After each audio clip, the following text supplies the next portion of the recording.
At Madison Square Garden in New York, Elijah, who is known as the Golden Boy, is having his match against Navasno. The crowd is all packed up to watch the main event of the match as they are desperate to see Elijah winning another match. The match starts off with Navasno charging at Elijah, and he's famous for relentless pressure. Navasno throws every kind of punch he could at Elijah, who manages to dodge each one of them. Navasno eventually get him cornered and he goes for the leg, but Elijah throws a timely knee just before Navasno could score the takedown. After that, Elijah throws a hard kick straight at Navasno's face and he falls on the ground. With that, Elijah becomes the new middleweight champion of the world. The referee mistakenly calls him the tomato can, so Elijah gets furious at him. However, the reporter walks inside the ring and calls Elijah Tomato, asking how he feels about his spectacular performance. Hearing that, the crowd starts chanting tomato and he gets traumatized. The next day, Elijah ends up falling asleep right in the middle of class, which visibly annoys his teacher and disrupts the whole lesson. A girl sitting nearby in his class notices him mumbling something in his sleep that sounds like it has something to do with being a tomato can,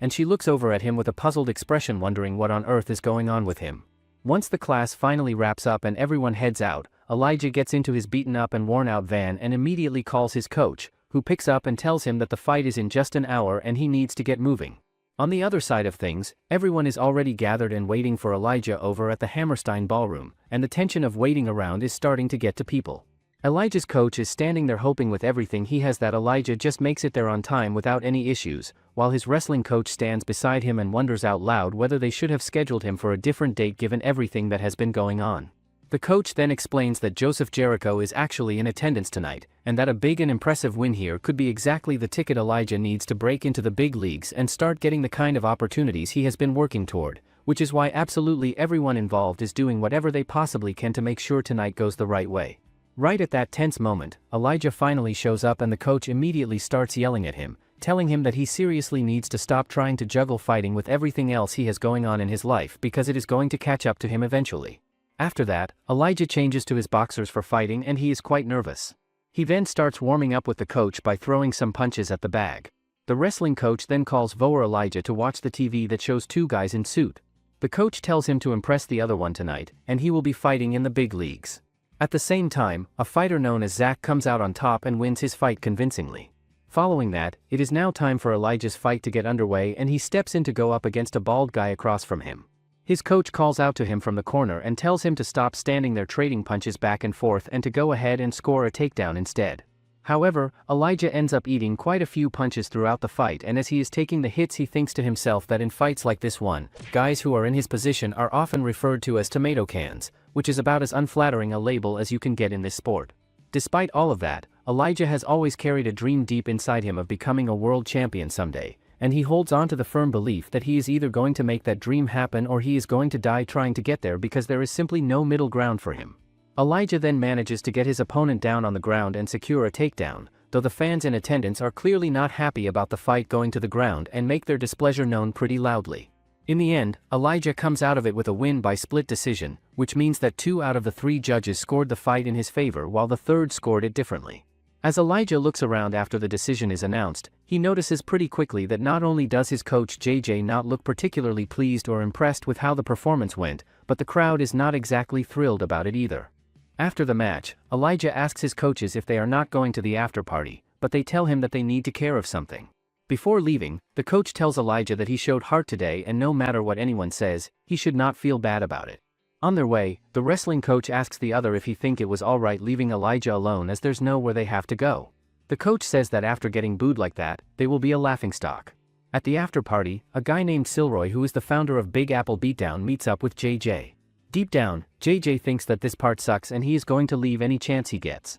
At the party, Elijah is also there standing on the side when one of the guys approaches him to congratulate him on his win today and asks what's that bring his record to. The guy turns out to be none other than Zach. He then asks Elijah whether there are no coaches present and whether he has been left there completely on his own with nobody in his corner. Zach then takes the opportunity to start mocking him, saying that he would not want to be there either if his fighter had gotten booed right out of the cage the way Elijah did. Hearing that, Elijah gets completely furious and the tension between the two of them immediately becomes impossible to ignore as everyone in the room turns to look at Elijah and starts wondering out loud why the tomato can guy is over here getting into it with people. Zach then pushes things even further by saying that he has already beaten Elijah up 6 times before and that a 7th time would look just as good on his record as all the others. That pushes Elijah right over the edge and he throws a punch directly into Zach's face, which immediately escalates the whole situation into something that cannot be ignored. The security team then steps in and removes Elijah from the after party entirely, and after getting thrown out he makes his way over to JJ because he has something he wants to discuss with him.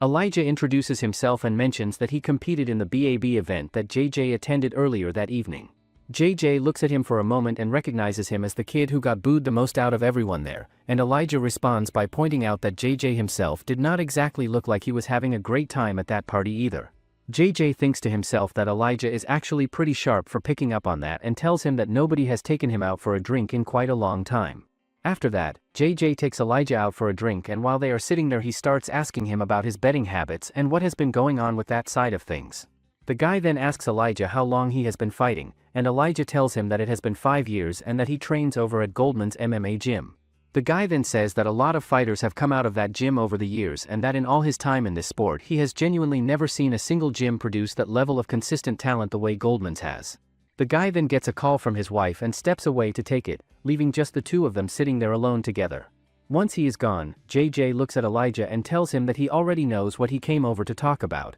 and he follows that up by saying that he has spoken to hundreds of guys over the years who were absolutely convinced they were qualified and ready to fight for his promotion. JJ then tells him straight that he is simply not ready for the league yet, but Elijah pushes back and argues that his coaches are going to have to make him their golden boy in order to uphold the gym's reputation, and that training alongside some of the best fighters in the world is going to make all the difference for his development. JJ then tells him to stop talking and listen, making it clear that this is not a team sport where he gets to lean on his teammates to carry him through the tough moments and pick up the slack. JJ also tells him that if he were in Elijah's position right now, he would have already started seriously looking into finding a different gym because the coaches he has are simply not giving him the kind of proper guidance and direction he needs to reach the next level. Elijah says that the coaches have been with him from the start, so he can't hurt them. Hearing that, JJ starts laughing and says that he is really delusional. JJ further asks him if he is familiar with their TV show about mixed martial artists, as the new season will begin a month from now and the winner gets a 7-figure contract to fight in Pancration, and if he think he have the cojones to fight in his organization then he will see how he fare against the best up-and-comers.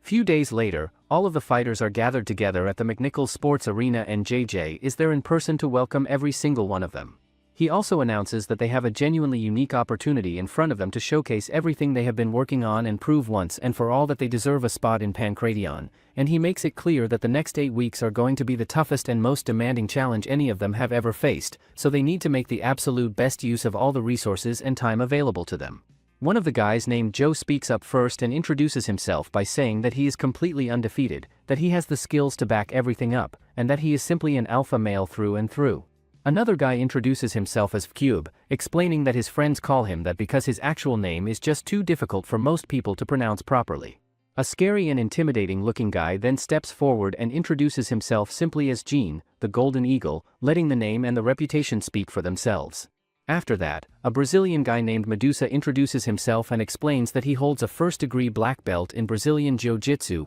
which he describes as a martial art specifically built around the concept of handling opponents who are bigger and physically stronger than you. Last but certainly not least, there is an absolutely terrifying-looking individual named Kublai Khan who makes his intentions crystal clear from the start by saying that his one and only goal is to find fighters who are going to take him to those dark and bleak places that push a person to their absolute limit. There are many more fighters here, and JJ says that things will be a little different this season, and instead of the usual 14 fighters, they are going to add another fighter. JJ explains that he met him about a month ago and he told him he will be world champion one day. He continues to say that he is the strongest fighter and all of his losses came by decision because no one's ever been able to finish him. He then welcomes Elijah in a way that genuinely surprises everyone in the room who was not expecting that kind of reception. Elijah then turns to Harley and asks him whether he got surprised to see him show up, and tells him straight that he is going to prove he deserves to be here because his record is just a number and does not tell the full story of what he is capable of. Meanwhile, two boys nearby start getting into a heated argument with each other and one of them gets worked up and furious about whatever is being said between them.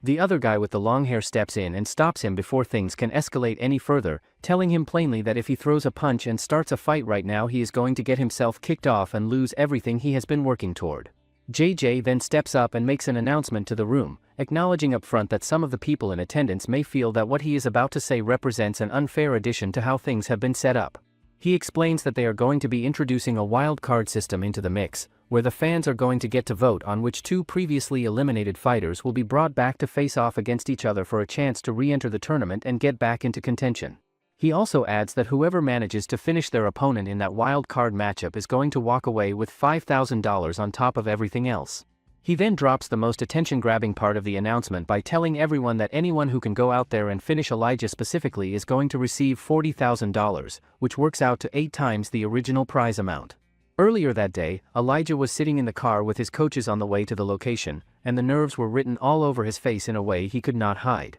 His coach tried to lift his spirits and encourage him by reminding him that they had spent an entire month preparing specifically for this and that they genuinely believed in him and was confident he was going to go out there and do a good job. Elijah sat there feeling genuinely bad on the inside because he was aware that his coach had gotten stuck dealing with his struggles and setbacks even though he kept letting everyone down, and this time around more than any other time before he truly wanted to go out there and make them proud of him for once. When they dropped Elijah off at the location and he headed inside, the wrestling coach turned to the other coach and asked him honestly what he thought Elijah's actual chances of winning were in this situation. The other coach paused for a moment before answering, and what came out was not exactly a ringing endorsement, as the reality of the matchup and everything Elijah was up against made it very difficult to paint an overly optimistic picture without being dishonest about it. Both of them knew deep down that Elijah was going into this as the underdog in every measurable way, and that whatever happened inside that cage was going to come down to whether the work they had put in together over the past month was enough to bridge the gap between where Elijah was and where he needed to be.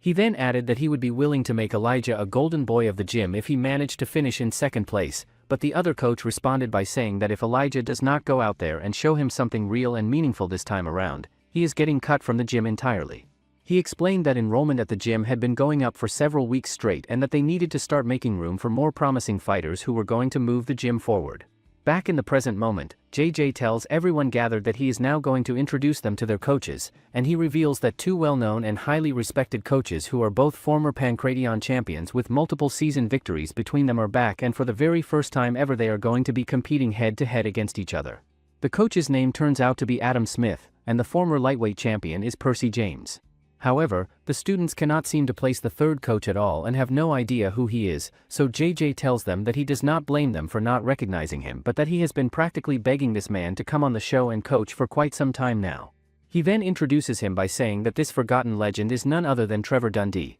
and that he competed in the very first 3 Pancration events back when the whole thing was just getting started. JJ then lays out the plan for everyone and tells them that tomorrow they are going to have the opportunity to train with each of the 3 coaches and get a feel for their styles and approaches before making the decision about which one they want to spend the next 8 weeks with going into the competition. In addition to that once the coach selections have all been finalized, they will go ahead and announce the details of the very first fight. The guy then pulls one of the fighters aside and tells him that he is going to teach him as much as he possibly can while he is still around and has the chance to do so. Sometime later, the teams are finally put together and locked in with a group of players assigned to each coach's camp. Elijah and one of the other guys end up going with Trevor Dundee. JJ then steps up and makes the announcement that since Elijah was not present at the tryouts, he is going to be matched up against the fighter who posted the fastest clear time during those tryouts, and that fighter turns out to be Ethan John. Earlier, the coach Trevor approached Elijah and tried to convince him that he should join his team. However, Elijah tells him that he will have a better chance of winning the tournament with another fighter, but he appreciates him for speaking to him.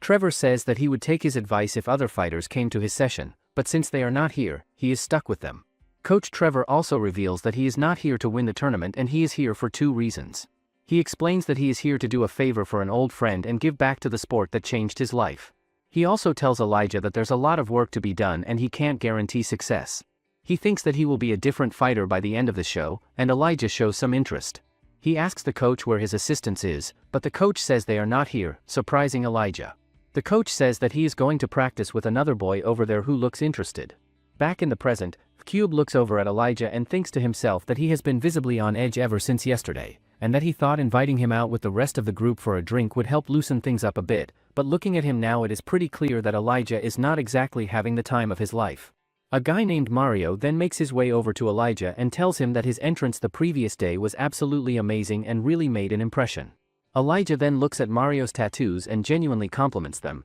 telling him that they are super cool and he means it. However, Mario then explains that after his 8th first-round knockout, the fans started saying that he had explosive and devastating power, which is the kind of reputation that follows a fighter around everywhere they go. Elijah then tells him that if he made it this far in the competition, then he is just as dangerous as everyone else in the room, and that either way he is not planning on holding anything back when it counts. Cube then comes over to Elijah and tells him that he wanted to give him a heads up about his upcoming fight and that he should go in with his eyes wide open and be careful. He explains that his opponent is a dirty fighter who is willing to do absolutely anything it takes to get the win, and that during the tryouts he acted like he wanted to touch gloves in a show of sportsmanship, but before they could even make contact he immediately shot straight in for a double leg takedown without any warning. Elijah then turns to Mario and asks him whether he has ever competed against this guy before, and Mario confirms that Joe and himself were actually the only two people who ever managed to beat him back in Division 1 wrestling. Mario then turns to Elijah and tells him not to lose hope,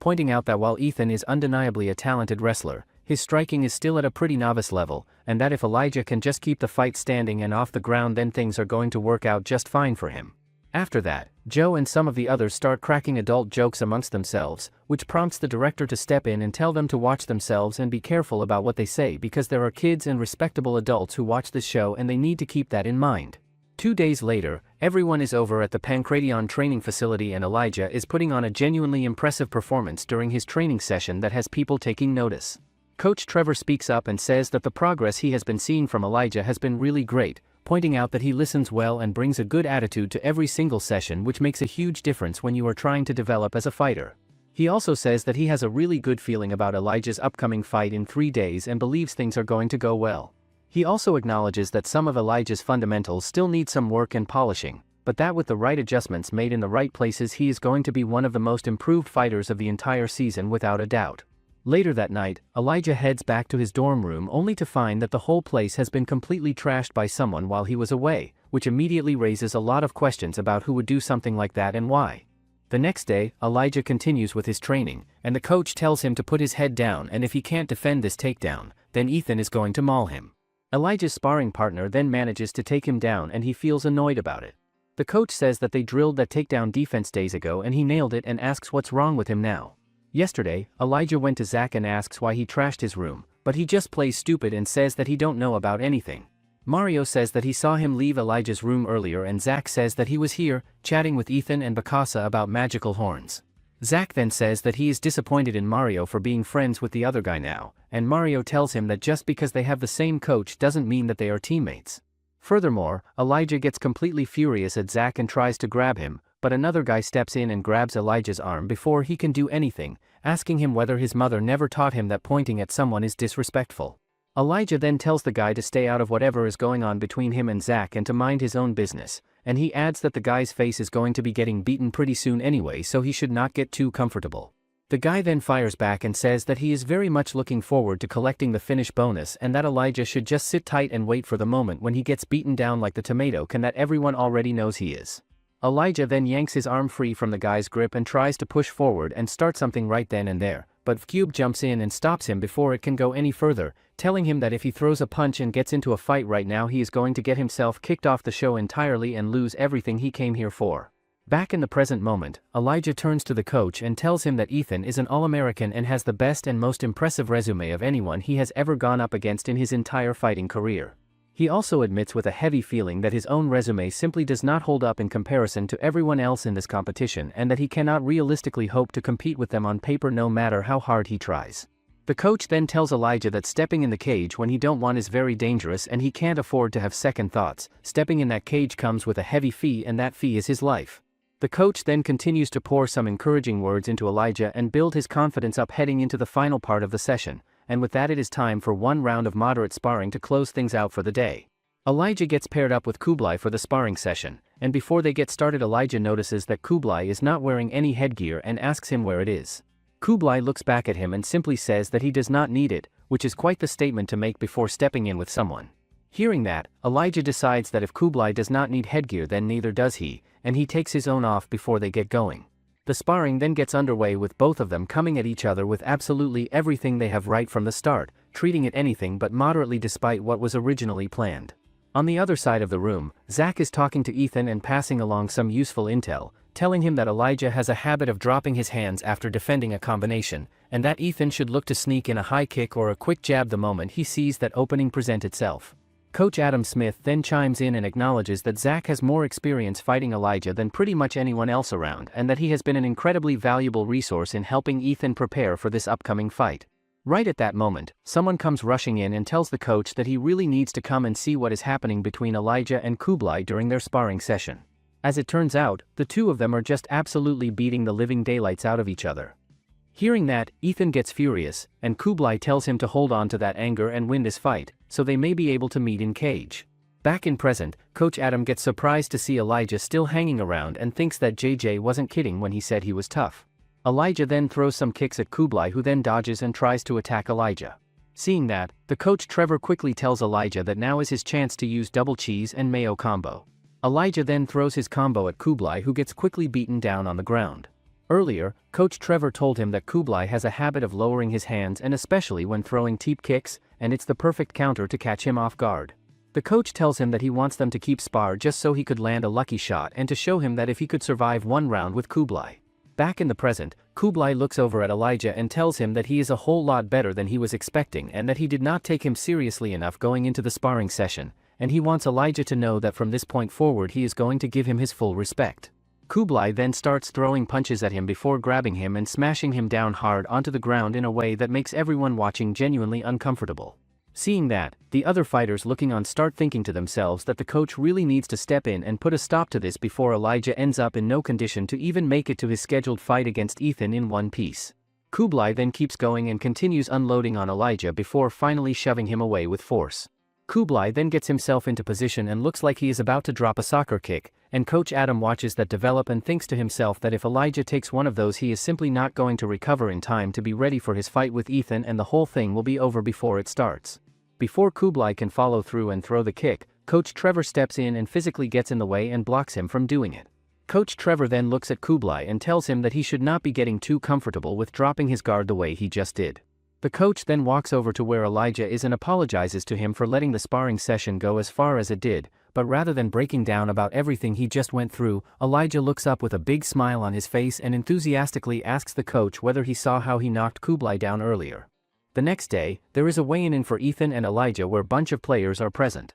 Ethan gets 179 pounds and Zach asks Coach Adam if he don't think that coming in 6 pounds underweight will put a disadvantage. Coach Adam says that with all the damage Elijah took yesterday, he won't stand a chance. Now, it's time for Elijah for weigh-in and he gets 186 pounds for official weight. Elijah then feels happy about making the weight and the coaches say that he almost broke the scale up there. Kublai then almost says that it could all because of those energy drinks, but Elijah tells him to keep quiet as he is trying to get him in trouble. Hearing that, Kublai gets furious at Elijah and asks him what if this were a title fight. He says that he is lucky that the commission allows 1 pound over the weight limit. Just then, JJ shows up and says that it's time for face-off between both players. JJ tells them that they have all the time to touch each other tomorrow and that didn't come out right. Later that night, Elijah sits alone and looks at a picture of his dad, telling him quietly that he has a really tough fight ahead of him and that he hopes his dad is up there somewhere watching over him and looking out for him. He also thinks to himself that a win here would bring him one significant step closer to becoming the golden boy of the gym and eventually getting his hands on a championship belt, which has always been the dream that keeps him going no matter how hard things get. Finally, the day of the fight arrives and Coach Adam pulls Ethan aside and tells him that this fight is going to be a straightforward and easy sweep, and that he is basically about to make the easiest $40,000 of his entire life without breaking much of a sweat. Meanwhile, over in the stadium hall, some of the other players are standing around and remarking that it feels a little strange and off that there are no spectators out there chanting and cheering the way there usually would be at an event like this. However, another guy responds and says that honestly it is a whole lot better than getting harassed and heckled by people while you are trying to walk to the cage and get your head in the right place. Cube then leans over to Mario and tells him that he is feeling a little worried about Elijah going into this, and that if they were not on opposing sides for this particular fight they would have made sure to come and walk out with him to show some support. Ethan then makes his entrance and steps into the stadium looking calm and composed, while Elijah is still frantically searching around and cannot find his mouth guard anywhere. The coach then looks at Elijah and asks him whether he seriously forgot to bring his mouth guard and left it back in his room. Kublai then chimes in and tells Elijah that he can go ahead and borrow his spare mouthguard, the one he keeps specifically for watching fights, and casually mentions that he has a mouthguard for pretty much every occasion you could think of. Meanwhile, a guy who goes by the nickname The Freak is over talking with a group of people including Joe, and he says confidently that Ethan is going to win this fight without much trouble because as far as he is concerned Elijah is simply the weakest link in the entire tournament. However, Joe responds by saying that it is going to be a pretty boring fight to sit through and that he does not even feel the need to make a prediction about it, adding that the freak should be spending more of his energy focusing on his own upcoming fight instead of worrying about someone else's. Cube then offers a more balanced take and says that anything can happen once two fighters step into the cage together, and that his main hope is just that Elijah's injuries do not slow him down too much and take away from whatever he is capable of bringing to the fight. After all the pre-fight chatter dies down, the vice president of Pancration steps up and officially welcomes both fighters to the stadium, and the whole crowd gets buzzing with excitement and anticipation over who is going to come out on top. The moment the match gets started, Elijah immediately throws a clean and direct hit right into Ethan's face that catches him completely off guard. Ethan tries to get into Elijah's head by pulling a two-finger move in his face as a way of provoking him and tells him that he cannot be the only one pulling tricks out there. Ethan then keeps the pressure on and continues throwing punches at Elijah before grabbing both of his legs and slamming him down onto the ground with force. However, Elijah somehow manages to scramble and get himself away from the dangerous position, and the people watching think to themselves that he is showing genuinely impressive defensive skills, especially when you consider that he is up against an all-American wrestler like Ethan, and that he has clearly improved in a very noticeable way since his last fight back in New York. Mario watches from the outside and hopes that Elijah can find a way to keep up with Ethan's relentless pace, pointing out that Ethan is not called the cheetah for nothing and that his speed is a serious problem for anyone who steps in there with him. Ethan then continues to press forward with more punches and tries once again to grab Elijah's legs and take him down, but Elijah reads it and gets himself away from the danger just in time. He thinks to himself that it was way too close for comfort, because if Ethan had managed to get that takedown early in the round he would have been in a really bad spot with a lot of time left on the clock. Ethan then sets up a fake takedown and uses it to create the opening for a heavy overhead shot that connects cleanly on Elijah. However, Elijah refuses to quit and fires back with a straight kick at Ethan, but this turns out to be a mistake because Ethan catches the leg and immediately uses it to push Elijah back and pin him up against the cage. The coach shouts at Elijah not to panic and just circle out and get his back off the cage. Out of panic, Elijah throws bunch of punches at Ethan. He just holds Elijah's waist. Elijah then uses his elbow to strike at Ethan's back, but despite that he manages to pick up Elijah and smashes him on the ground, surprising everyone. Ethan then continuously punches Elijah and the coach yells at him to get out of there. Elijah makes the decision to just hold on and survive until the round comes to an end because at this point in the fight that is genuinely the only realistic option available to him. Elijah then wraps himself around Ethan and holds on as tightly as he possibly can, and no matter how hard Ethan struggles and tries to break free and create separation, Elijah simply refuses to let go and move away. Out of nowhere, Elijah somehow manages to lock in a triangle choke on Ethan, and the coach on the outside is genuinely surprised and impressed to see that submission technique being pulled off under these circumstances, as it involves using both legs to apply pressure around the neck and cut off the blood flow to the brain in a way that forces a tap or causes the opponent to go unconscious. The coach thinks to himself that it is truly impressive how Elijah was able to find and execute the technique despite all the pressure he had been absorbing throughout the fight. Right at that moment, everyone watching becomes convinced that Elijah is about to pull off the win and finish the fight, but Ethan digs deep and finds something inside himself as he gets furious and powers his way out before slamming Elijah back down onto the ground hard. Ethan then starts using his finger to jab at Elijah's head in a way that is clearly not within the rules, and the coach immediately calls out to the referee and demands that he look at what Ethan is doing to his fighter. Ethan then puts his hand directly over Elijah's nose and tells him to breathe in as much as he can because he is really about to go to sleep. Right after all of that, we are taken back in time and given a look into Ethan's personal background, starting with the fact that his father passed away when Ethan was only 6 years old, which meant that from that point on it was just him and his mom trying to figure everything out together. Money was never really the issue for them and they managed to stay financially stable throughout, but even with that, his mother lost a big part of her drive and will to keep going after losing her husband the way she did, and it was not until Ethan got into wrestling and started competing that things genuinely began to turn around and look more hopeful for both of them. His mom made it a point to show up and watch every single one of his matches throughout his entire career in mixed martial arts without ever missing one, which makes this particular fight different from all the rest because it marks the very first time he is going to be stepping out there to compete without her sitting somewhere in that building watching him.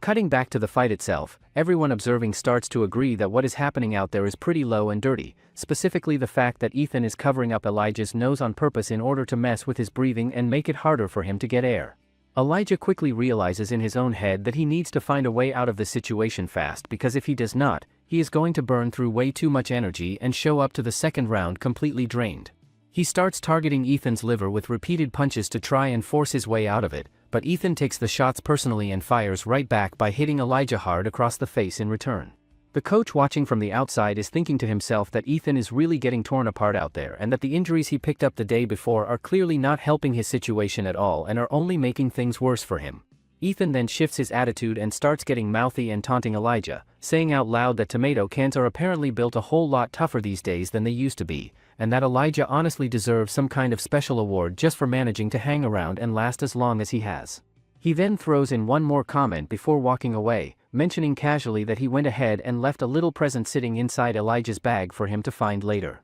Earlier, Ethan asked Bokassa why does he always carry a horn, and he says that a wizard gave it to him back when he was wrestling in Senegal. Hearing that, everyone starts laughing at him, thinking that he is just some fool. Bokassa then explains that the horn is something that protects him and brings him good luck going into every single fight he has, and that on top of that he has made a pretty good amount of money over the years by using the horn to guide his bets on fights. He then turns to Ethan and asks him if he wants to use the horn to get a prediction on how his upcoming fight with Elijah is going to go, and then goes ahead and tells him straight up that according to the horn, Ethan is going to come out on the losing end of that fight. That does not sit well with Ethan at all, and he gets visibly annoyed and irritated by the whole thing, writing it off in his head as completely pointless and meaningless, and on his way back he makes the decision to go ahead and tear Elijah's room completely apart with Zach by his side. Back in the present, Elijah reaches a point where he has had enough and channels his frustration into action, using a butterfly guard to smoothly move himself around Ethan and get into position, but just before he is able to get a punch off, the clock runs out and the round comes to an end.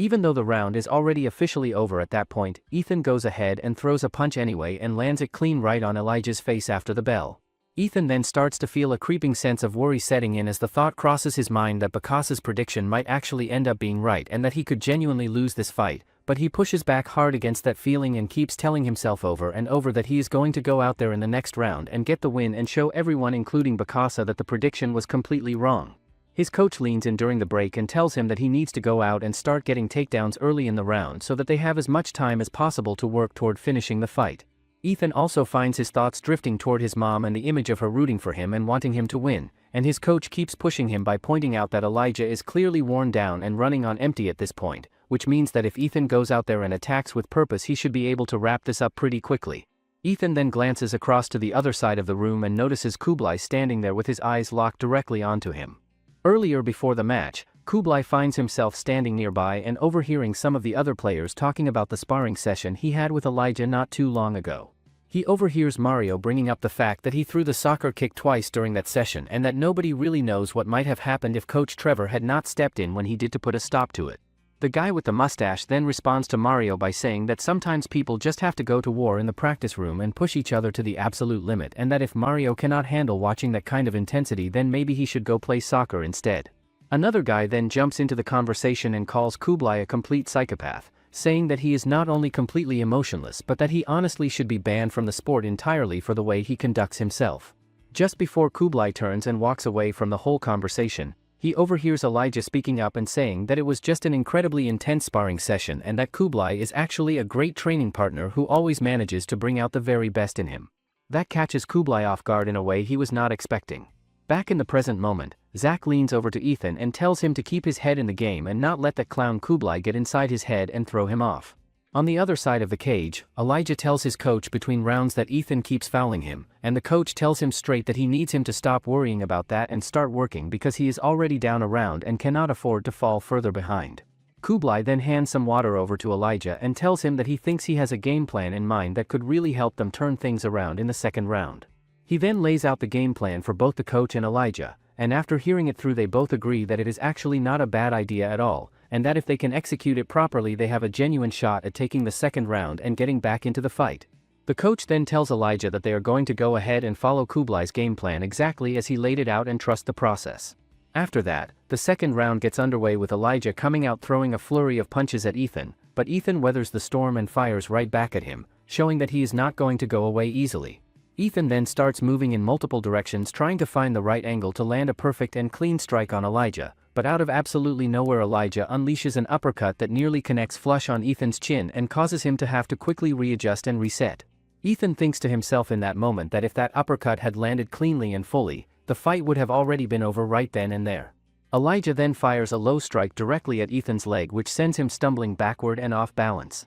Ethan tries to come back and hit Elijah again, but Elijah reads him perfectly and uses a sharp knee strike to put Ethan down on the ground, which catches absolutely everyone watching completely off guard and by surprise. Ethan thinks to himself as he hits the ground that this is a really bad situation and that if he cannot find a way to take this fight down to the mat and keep it there, they are very likely going to end up going into a third round, which is not something he wants. Earlier, Kublai had sat down with Elijah and the coach to share some valuable insight, telling them that Ethan has a habit of taking a very wide stance whenever he sets up and goes for a takedown, and that this wide stance means he simply does not have the foot positioning he needs to properly check or dodge leg kicks in time to protect himself. He also told them that Ethan leaned very heavily on his wrestling in the first round and that they should expect him to go to it even more aggressively in the second round now that he feels the pressure building. On top of all of that, Kublai explained that whenever Ethan drops into that wide stance, Elijah needs to have his knees and uppercuts ready to go in order to prevent him from fully committing to and completing the takedown, and then the moment Ethan backs off and resets,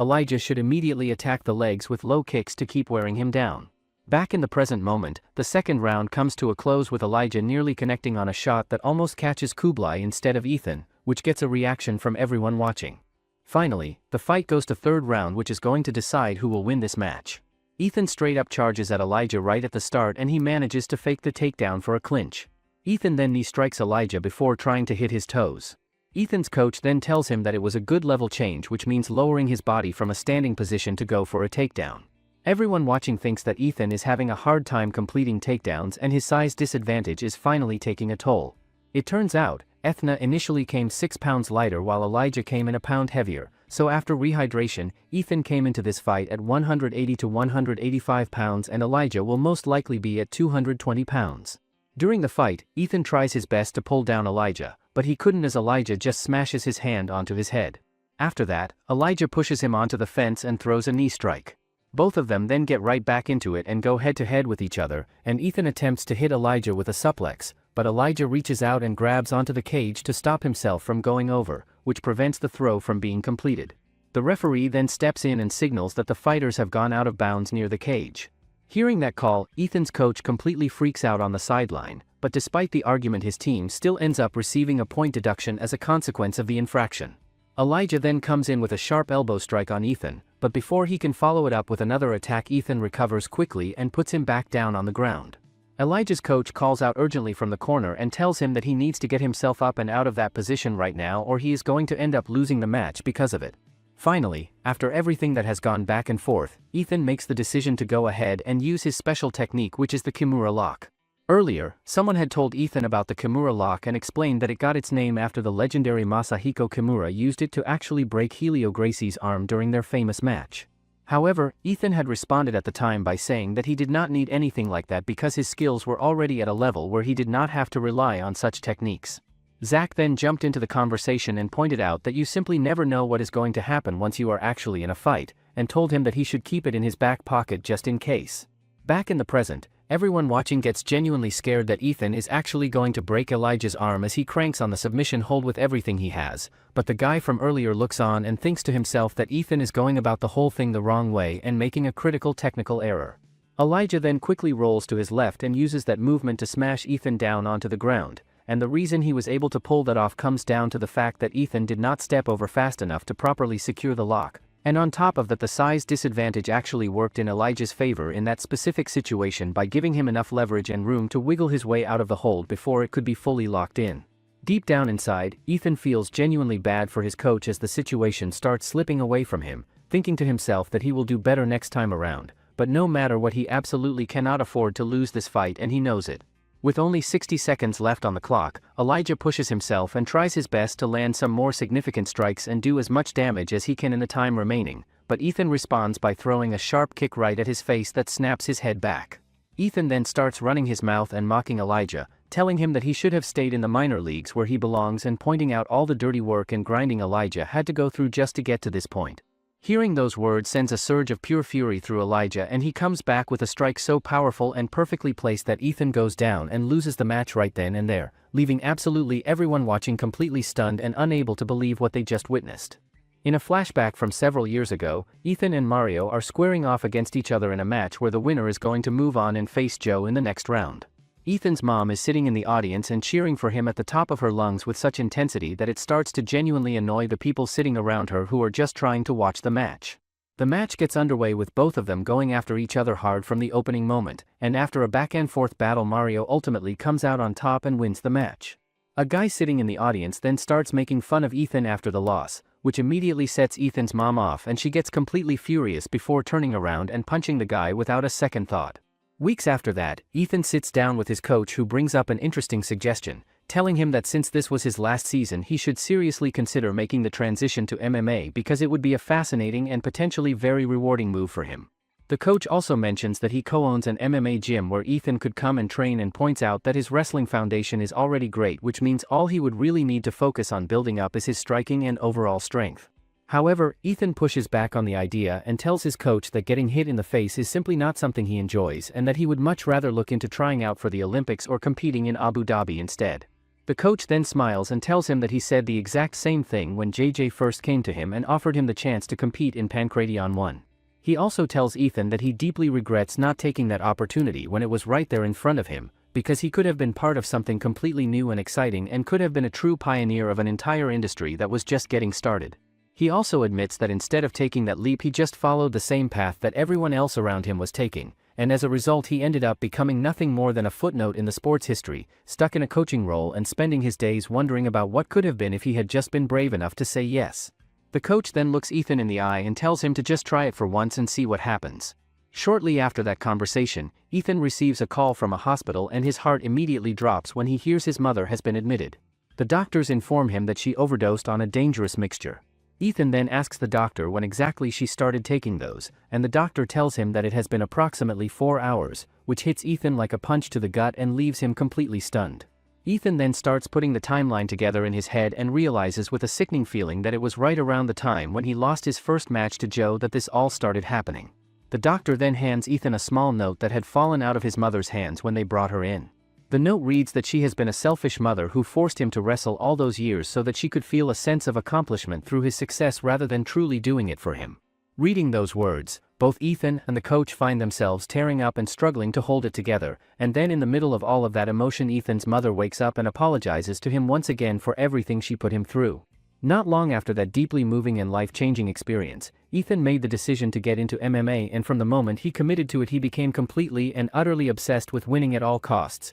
willing to do absolutely whatever it takes to get his hand raised at the end of every fight. He thinks to himself that as long as he can keep his mother smiling and give her something to be genuinely proud of, he feels like he simply cannot do anything wrong no matter what path he takes to get there. Back in the present, Elijah connects with such a thunderously hard shot to Ethan's face that the referee has no choice but to jump in immediately and stop the match right then and there. Everyone in the arena erupts and starts cheering loudly for Elijah and celebrating what just happened, except for Zach, who stands there and convinces himself that Elijah only managed to pull off the win because of his size advantage and nothing more. Right at that moment, Zach suddenly notices that there is blood on his face, and when he looks around trying to figure out where it came from he spots Elijah standing right on the edge of the ring staring directly at him and telling him plainly that he is next on the list. Everyone then continues pouring their energy into celebrating Elijah and the moment he just created. As the celebration is going on, Elijah notices Ethan walking away and calls out to him to apologize for grabbing onto the cage back there during the fight, acknowledging that it was not the cleanest moment.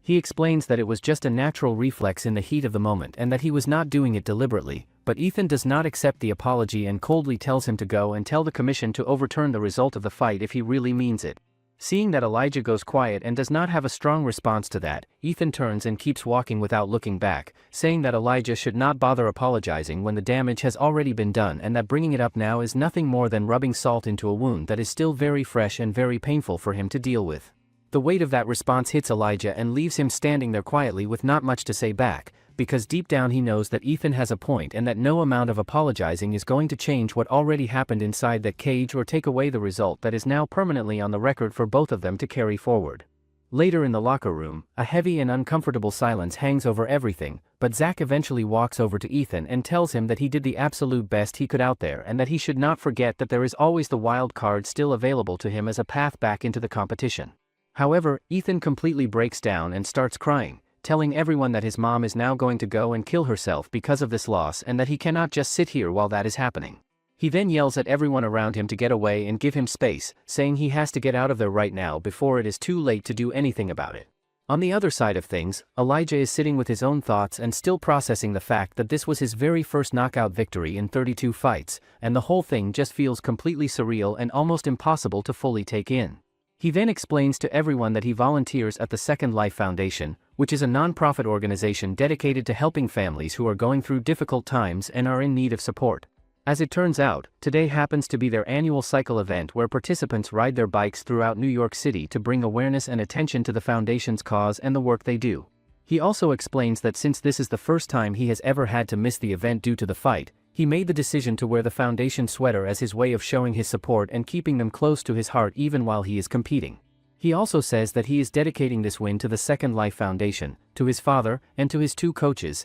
and that he hopes all of them are proud of what he accomplished out there tonight. Back in the locker room afterward, Elijah turns to Kublai and asks him directly what he thought about his performance against Ethan and how he would rate it. Kublai responds honestly and tells him that the score would have come out a whole lot lower if it had not been for that knockout finish at the end saving everything. Elijah then turns to his coach and tries to get his take on things as well, but the coach is clearly somewhere else entirely in his head, deeply lost in his own thoughts as he thinks about some kind of monstrous figure that seems to be approaching and closing in on him from somewhere. The following day, all of the other players have ganged up and are trying to force Elijah into taking an ice bath even though he is making it very clear that he wants absolutely no part of it. A guy who goes by the nickname One Punch explains that Elijah was going around complaining about having sore muscles, so they went ahead and set up an ice bath to help him out, and now that it is ready he has suddenly changed his mind about the whole thing. Right at that moment, JJ shows up and takes in the scene with a puzzled look on his face, wondering out loud what kind of nonsense these guys are even getting up to.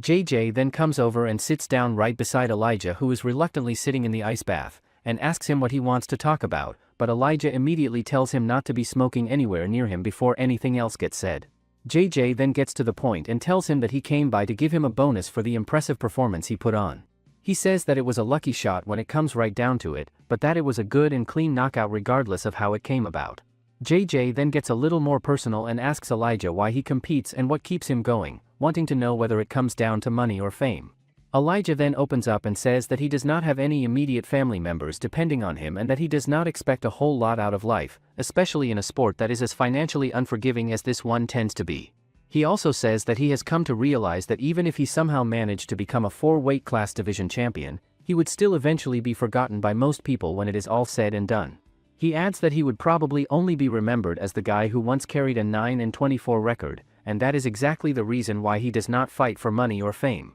Elijah then clarifies that he fights for himself and for what it means to him personally, and that his dad always told him that if he is going to do anything in this life he should do it for himself first and then for the people who genuinely believe in him and have his back. JJ then gives the bonus money to Elijah and he feels that the money is less, so JJ says that that little marketing stunt he did cost money and he didn't wear any Pancratian attire during his workout either. JJ then changes the topic to say that more than 80% of charities are scam and he should look it up. On the other hand, the other players watch them and think that they are talking like buddies. A guy named Calvin says that Elijah has been really suspicious and asks others who gives a fighter with an unimpressive record a chance to compete in a tournament like this. One of the guys says that Elijah might be a Hollywood actor and he has a fake backstory and fake record all to boost TV ratings. Joe then intervenes, saying most of the show is fake and the SO fighters are Hollywood actors. Joe then asks then how else they can explain Ethan's loss as Ethan was also a part of the script, and so is Bacasa who predicted the outcome of the fight. He also says that they should stick together and find out who else is a part of the script.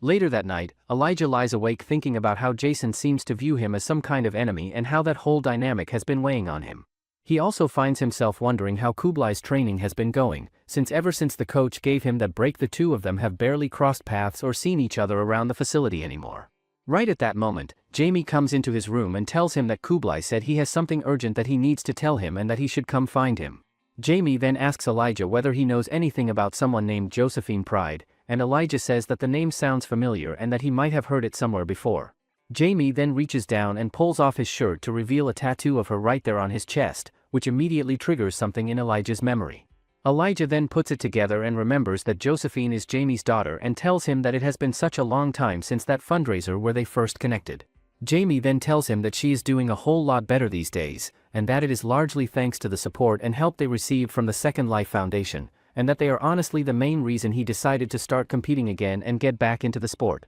Jamie also turns to Elijah and asks him genuinely how he finds the time and energy to keep up with his training when he is involved in so many other things outside of fighting at the same time. Afterward, Elijah makes his way over to find Kublai, who turns out to be in the middle of bleaching his hair, and he explains casually that he does it before every single fight as part of his routine. The next day, Coach Trevor reminds JJ about Pancration 2, and how they held it at a barn in Utah during a tornado warning after getting kicked out of the original venue. JJ then says that Trevor's brother bailed out before his fight and he still owes him $20. JJ also thinks that being a promoter during the dark ages really sucked, and Trevor believes that so much has changed since then and he did a great job building this sport. Coach Trevor then says that no one could have seen how big it would be 20 years ago. Besides that, JJ tells him that Kublai is the only fighter he should worry about and he will win this show without much of a fight. Trevor then asks him about Elijah, so he says that he should put high hopes on him as he is going to lose to Ethan anyway. However, Coach Trevor says that he has potential and it's kind reminds him of JJ, but he just starts laughing, saying they are nothing alike.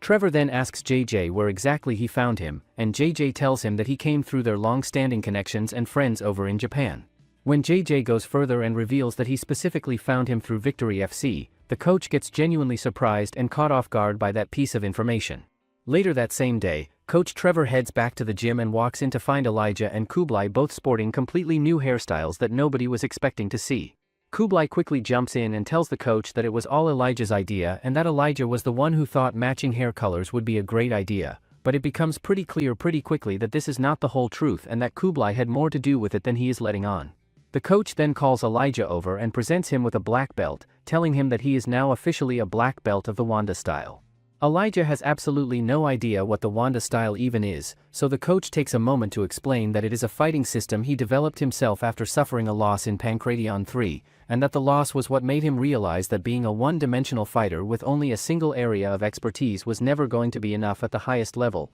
so he had to go and build up secondary skills that would enhance and support his primary ones. He also mentions that the Wanda style follows the same core principles as Jeet Kune Do in terms of its philosophy and approach. Trevor also admits openly that he does not feel like he gave his absolute best as a coach during Elijah's fight with Ethan and that looking back he knows he could have done a better job of preparing and guiding him. Elijah then tells him with full confidence that once he becomes the golden boy of the gym, he is going to be a champion before anyone even knows what hit them. He then hugs the coach to show his gratitude. Sometime later, Kublai and Jason are sitting down together for an interview where the interviewer asks them directly about what happened between them all those years ago. Jason immediately gets furious and tells the interviewer to drop the subject and move on because he has absolutely no interest in talking about that particular topic. JJ then weighs in and says that from his perspective he genuinely did not do anything wrong and that everything he did was purely in self-defense. Jamie then steps in and fills in some of the background, explaining that the whole thing traces back to something that happened 4 years ago when Jamie competed in a fight over in Japan and managed to win it using a soccer kick that had everyone in the building on their feet. The crowd went absolutely wild for him, and on top of the win he also walked away with a very generous bonus for the performance he put on that night. After that memorable moment for Jamie, it was time for Kublai's fight to get underway, and at that point in his career Kublai had been rising up through the rankings at a pace that nobody had really seen before and was turning a lot of heads in the process. Kublai was stepping in as a late replacement opponent for Jason's older brother, who at the time was considered one of the very best open-weight fighters in the entire sport. During the fight, the opponent started laughing at Kublai and mocking him for being so small and physically unimposing compared to what he was used to facing. However, the moment the opponent made the incredibly poor decision to lick Kublai's face during the fight, something snapped inside Kublai and he responded by knocking the opponent out cold with a single blow. Seeing that, everyone gets completely surprised because the moment the opponent got right up in Kublai's face, Kublai just straight up punched him without any hesitation whatsoever. Back in the present moment, Kublai says that Jason's brother is a little strange and hard to read, and that he genuinely cannot say exactly what happened in that moment because the referee stepped in and blocked his view of the whole thing. Going back to an earlier moment, another guy had tried to throw a punch at Kublai, but Kublai put him down with a single clean punch before he could do anything meaningful, which left everyone watching completely stunned by how quickly and efficiently it was handled. At that moment, the rest of the sturdy crew started jumping in and getting involved, and nobody had anticipated that a full-on brawl was going to break out the way it did, and it became very clear very quickly that someone was going to have to step in before things got completely out of hand and spiraled into something far worse than it already was. In the middle of all that chaos, Jason suddenly steps into the ring carrying a chair and uses it to attack Kublai directly, which takes the whole situation to a completely different and more dangerous level. Security forces then had no choice but to rush into the ring and physically put a stop to everything that was happening. The sports head then stepped forward and addressed the situation publicly, saying that despite all the years of hard work and genuine effort that have gone into promoting the sport in a positive and respectable light, this kind of behavior is completely unprofessional and utterly unacceptable by any standard. As a direct result of everything that happened, Kublai's match was officially ruled a no contest, and the Athletic Commission handed him an indefinite suspension that effectively removed him from competition until further notice. However, it didn't go too well for Kublai. Some days later, Jason's older brother and his crew are having fun at a restaurant, talking about how Kublai is lucky that the police got there before they did any damage. They also laugh about how he got suspended, but Johnny says that he wants to beat Kublai so bad. Another guy then says that President Onoda guaranteed a rematch after his suspension, and he expects it to be a big main event. At the same time, Kublai slips outside and walks over to a guy who is sitting in a small, parked truck nearby, and it becomes pretty clear that whatever is being discussed between them is not something he wants anyone else to hear. When the boys come out of the restaurant, Johnny suddenly notices a truck coming straight toward them and reacts without thinking by shoving Jason out of the way before taking the hit himself. Surprisingly, despite getting struck by the vehicle, Johnny somehow walks away without suffering any serious injuries, which leaves everyone standing there completely stunned. It is now becoming increasingly obvious to everyone around that the tension and hatred between Kublai and Jason has been building to a breaking point, and that sooner or later the two of them are going to have to settle their differences by going head-to-head inside the cage where it counts. The next day, the Pancratian welterweight champion named Dejan is sitting down with the 5th-ranked Pancratian middleweight named Shu, and the two of them are deep in conversation about the ongoing situation in the fighting world and everything that has been unfolding around them lately. Meanwhile, Joe and the others are walking around when they come across a guy who looks completely homeless just lying on the floor, and they gather around wondering what on earth he is doing down there like that. The guy then gets up off the floor and immediately gets offended, asking them who exactly they think they are calling homeless. As it turns out, this person is none other than Derek, who holds the ranking of 6th in the Pancratian middleweight division and 8th in the Pancratian light heavyweight division. Joe and the others look at each other with a mix of surprise and amusement, not quite knowing what to make of the fact that someone with that kind of ranking and reputation in the sport was just lying on the floor looking like he did not have a care in the world. Derek then straightens himself up and makes it very clear in the way he carries himself that regardless of how things might have looked from the outside just a moment ago, he is absolutely someone who commands respect and should not be taken lightly by anyone standing in front of him, rankings or no rankings. The next day, JJ gathers everyone together and informs them that before the weigh-in gets underway, he has brought in some of the top fighters from the Pancratian roster specifically to come and watch the fight, and that this whole thing came about because of calls that Shu had been making. The producer then jumps in and says that he personally thought it would be a fantastic idea to bring in current active Pancratian fighters, and especially those 3 in particular, so that the contestants could get a real up-close look at the people who could potentially become their future rivals if they make it far enough in their careers. He goes on to explain that the middleweight division is one of the most exciting and dynamic weight classes in the entire sport, largely because fighters in that division have a whole lot more flexibility when it comes to moving up or down a weight class without losing too much in terms of size and physical advantage compared to their opponents. Furthermore, he adds that the main challenge these fighters face is cutting down enough to make the 170-pound weight limit when fight week comes around, and that fighters in the higher and lower weight classes often find themselves stuck with far more limited options when it comes to moving between divisions. He also mentions that the heavyweight champion would have been there to make an appearance as well, but that he is currently busy and locked in on his preparation as he gets ready to headline the show's upcoming finale event. Later, Shu tells the players that they are lucky that they got the same coach as him because if it weren't for him, he don't think he would have made it. Joe then approaches him, saying he is a big fan of him despite being on the other side and he made good money betting on his fight against Derek. At the same time, Dejan shows middle finger to one of the long-haired player, and Elijah wonders if everything is okay between them. Dejan then says that at one point, the long-haired guy tried out to be a golden boy but their coaches knew he was full of crap, so that's the reason why he has a grudge against anyone associated with the gym. Elijah then greets Dejan, saying they trained together some time ago. However, Dejan acts all cold and says that they only did one session together and it's not like they are some kind of friends. Dejan then asks him if he is not ashamed that he is giving their gym a bad name and mentions that Coach Van is planning to get rid of him. Hearing that, Dejan gets mad and says it's all a lie. Dejan tells him to leave the gym on his own, but Kublai just smacks the belt out of his shoulder, saying his hand slipped trying to wipe something. Afterward, it is time for Kublai's weigh-in and he comes in at 184.5 pounds while his opponent tips the scales at 185.5 pounds, meaning both fighters are right where they need to be heading into the matchup. The next day, Jason is throwing himself into his training with even more intensity and drive than before, and his coach watches him work and thinks to himself that Jason is simply going to win this fight no matter what because of the sheer level of dedication and hard work he has been putting in every single day leading up to this moment. On the other side of things, Kublai is just standing quietly in a corner by himself, and he genuinely believes that standing alone in a corner and clearing out all the noise around him is the best way for him to get his mind sharp and focused before a fight. Finally, the time of the match arrives and everyone is getting themselves ready and settled in for what promises to be an absolutely epic fight, with some people even bringing snacks along because they are that excited about what they are about to watch. Kublai then decides that he wants to wear a foundation hoodie on his way out, but Elijah pulls him aside and warns him that JJ is going to dock his bonus if he walks out wearing something like that.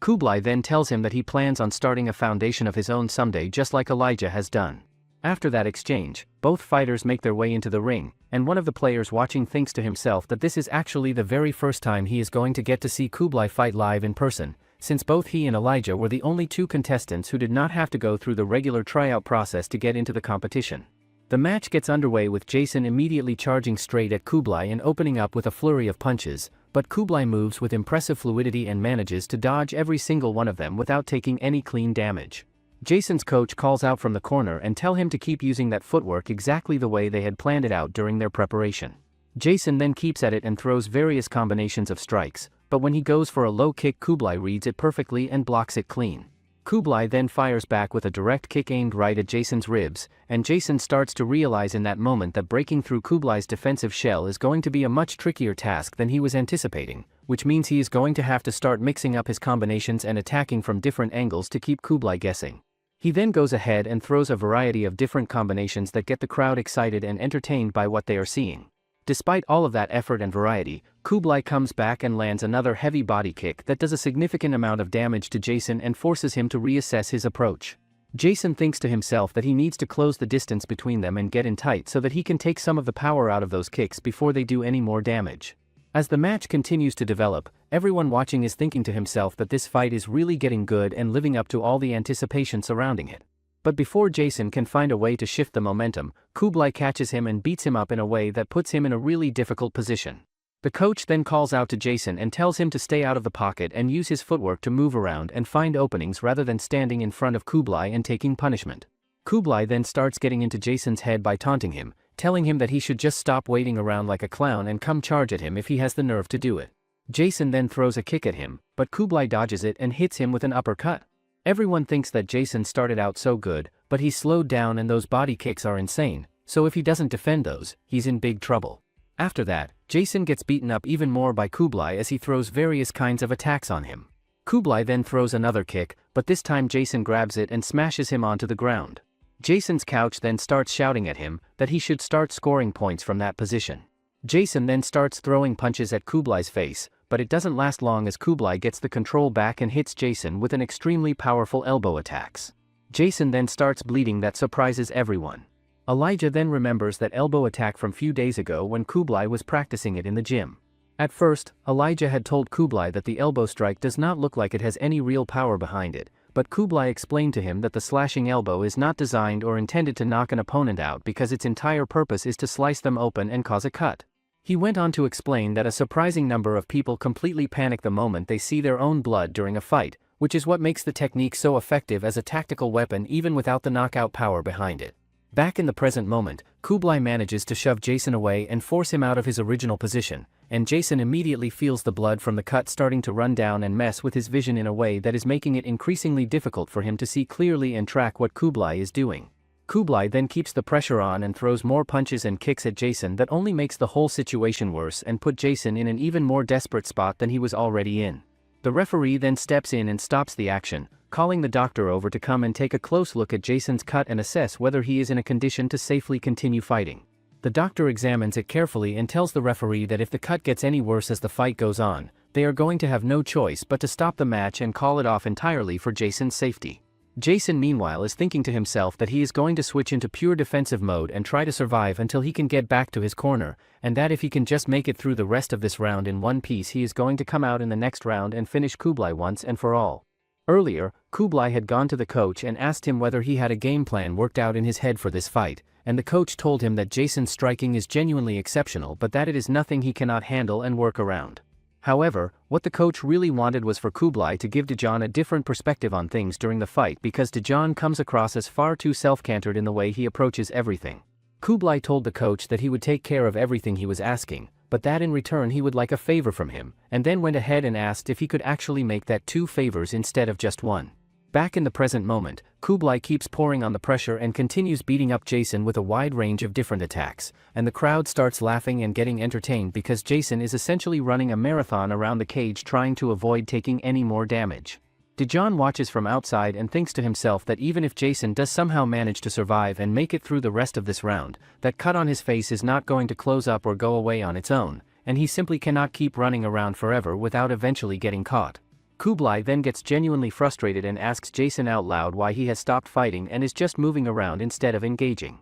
He then throws a kick at Jason who does his best to set up a block, but Jason actually manages to dodge it at the last possible moment. Kublai then goes back to his taunting and tells Jason that it is a real shame to see him running around like a scared little foal, and that his brother must be sitting at home watching this and feeling completely embarrassed by what he is seeing. Jason then finds himself thinking back to a memory that clearly left a deep mark on him, specifically the moment when he watched his brother cry for the very first time in his entire life, and the reason behind those tears was none other than Kublai. He thinks to himself that his brother had never once cried before that moment, not after losing a match, not even when he felt robbed by the judges at the Grand Prix when the decision clearly should have gone his way. When Jason's brother lost his fight, Jason was absolutely furious about it and could barely contain himself, but his brother pulled him aside and told him to calm down, explaining that he entered this tournament as a complete unknown that nobody had heard of, and yet by the end of it everyone in that building was cheering for him and even his opponent had taken the time to acknowledge and respect the talent he had shown. His brother went on to say that as long as he went out there and showed heart and did not do anything that would humiliate his friends and family in the process, then he was good with whatever the outcome was, because he would rather die than go out there and be humiliated in front of the people he cares about. Back in the present moment, something shifts in Jason and all of that emotion and memory comes rushing to the surface as he throws a thunderous and perfectly placed punch directly into Kublai's face before telling him in no uncertain terms never to mention his brother's name again. Kublai then squares up and tells Jason to come at him, and the moment Jason obliges and charges forward, he walks straight into a clean punch from Kublai that snaps his head back. Jason fires a punch right back at him in return, and the crowd comes alive thinking that this fight is absolutely not over yet and that there is still plenty left to be decided between these two. However, some of the more experienced eyes watching from the sidelines are thinking to themselves that Jason is not going to make it through this round because the desperation is starting to show in everything he is doing, and desperation in a fight is never a good sign for the person showing it. Then in a completely unexpected and surprising moment, Kublai actually stops and tells Jason to step away and leave the match right now, warning him that if he keeps going the cut on his face is only going to force the whole thing to be stopped anyway, and that it would be better for everyone if he just walked away on his own terms.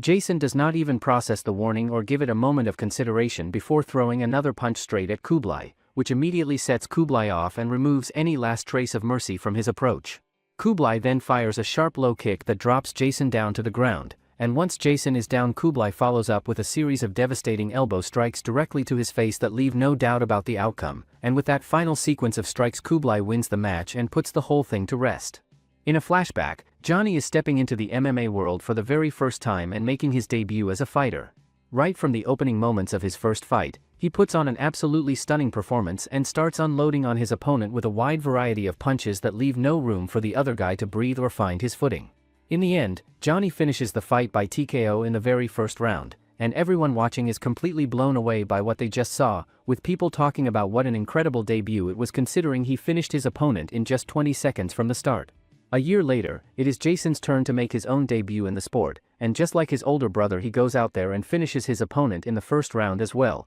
doing it in less than 30 seconds and making it look almost effortless in the process. Back in the present moment, the general feeling among everyone watching is one of sympathy for Jason and how the whole thing played out, with people feeling genuinely bad about him losing and talking about how brutal it was that Kublai managed to finish him with only 30 seconds left on the clock. Elijah, on the other hand, is feeling happy and genuinely pleased that Kublai came out on top, though he thinks to himself that the way it ended was really brutal and hard to watch even for someone rooting for Kublai to win. Daejeon sits there with a feeling that something is off and does not quite add up, but when he looks over at Kublai, something suddenly clicks for him and he figures out what it is. He then quickly reaches over and grabs his belt before getting up and leaving without saying much to anyone. After that, the referee steps forward and officially announces Kublai as the winner of the match, and the coach thinks to himself that he hopes this result can finally put this long-running rivalry to rest once and for all. The referee and Jason's corner team then call for a stretcher to come and take care of Jason, but right at that moment they all notice that Kublai is walking straight toward them, and nobody is quite sure what to make of it.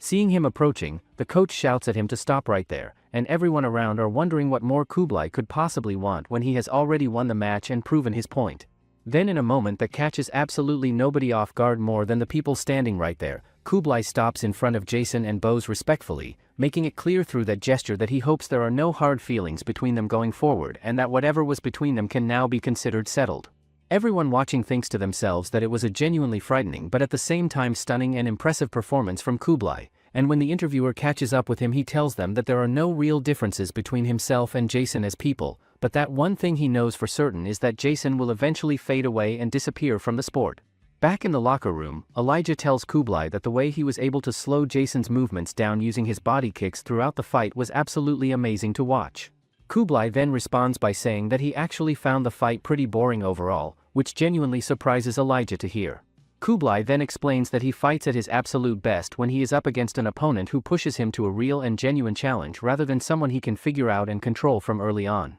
Kublai then goes on to reveal that back when he was competing for Victory FC, there was one particular fighter who turned out to be the toughest and most demanding challenge he had ever faced up to that point in his career. He also says that as far as he is concerned, nobody else competing in this tournament right now has the ability to install that same kind of fear and uncertainty in him that fighter did. Kublai then turns to Elijah and asks him directly whether he wants to meet him in the finals and show everybody watching what a real fight actually looks like, and Elijah tells him that he is absolutely down for that. Before any of that can happen, they need to get themselves back to the sparring session and keep putting in the work. Later on, JJ gathers everyone together and informs them that Kublai will be moving forward and advancing to the quarterfinals, and he also announces that Kublai is going to be awarded an additional $5,000 for securing the finish in his fight. JJ also lets everyone know that going forward from this point on they are going to be running 2 fights in a single day rather than spacing them out the way they have been doing. Before he wraps things up and heads out, he mentions that Derek and Shu are going to be selecting their fights through a pick-a-fighter machine.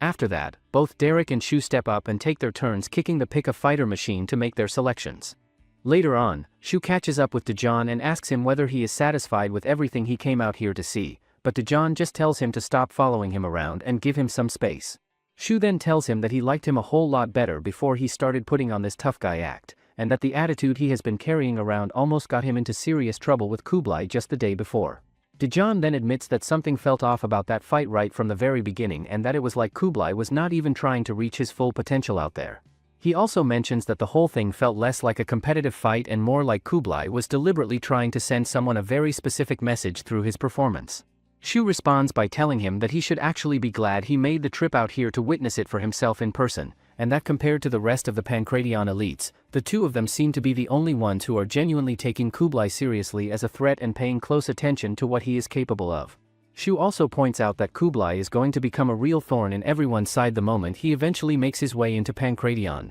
and that at this point it is really just a question of which division he is going to choose to invade first when the time comes. Sometime later, Shu makes his way over to Kublai and tells him that he had been genuinely looking forward to watching his fight against Jason, and that Kublai did not disappoint him in the slightest with what he delivered out there. He also says that he looks forward to his Pancratian debut and they will share the cage one day. However, Kublai says that he has a tough battler as he have to get through Elijah first in the finals, and that surprises Shu. He thinks that Kublai is unbelievably tough for going through that sparring session with Kublai, but sparring is different from an actual fight. Shu then turns to Elijah and says that he is looking for him to see if he could debut in Pancratian someday. Elijah says that there is no doubt about it as he is going to debut in there for sure. Before the fight, Kalai asks the coach to train Elijah and explains that he don't need as much attention as Elijah and he is going to need a lot more help if he's going to progress. He also says that he wants him to fight in the finals and if he reaches his potential, then he will be the one to give him a true fight. The coach then turns to Kublai and asks him directly what he sees when he looks at Elijah, and Kublai replies that he sees a genuinely great fighter who is being held back and weighed down by way too many distractions in his life. The coach then tells him that he is going to do absolutely everything within his power to make sure that both of them make it all the way through to the finals, which is the goal he has set his sights on from the very beginning. Later on, Kublai receives the Wanda-style headband from the coach and goes over to Elijah to let him know that the coach said he would give him one if he managed to finish Jason in the first round without relying on any of his advice or guidance to do it. Elijah then turns to the coach and asks him how long it typically takes before someone gets promoted to a white band, and the coach responds by telling him plainly that there is no set time stamp or specific timeline when it comes to achieving true mastery because it happens when it happens and not a moment before. Right at that moment, Vasily and Jamie come walking into the gym together, and the coach announces to everyone that they are going to be the newest additions to their team going forward. As it turns out, after the upcoming fights were officially announced, all of the fighters were given the option of either sticking with their original coaches or going with a temporary coach for their next matchup, which led to some interesting decisions being made across the board.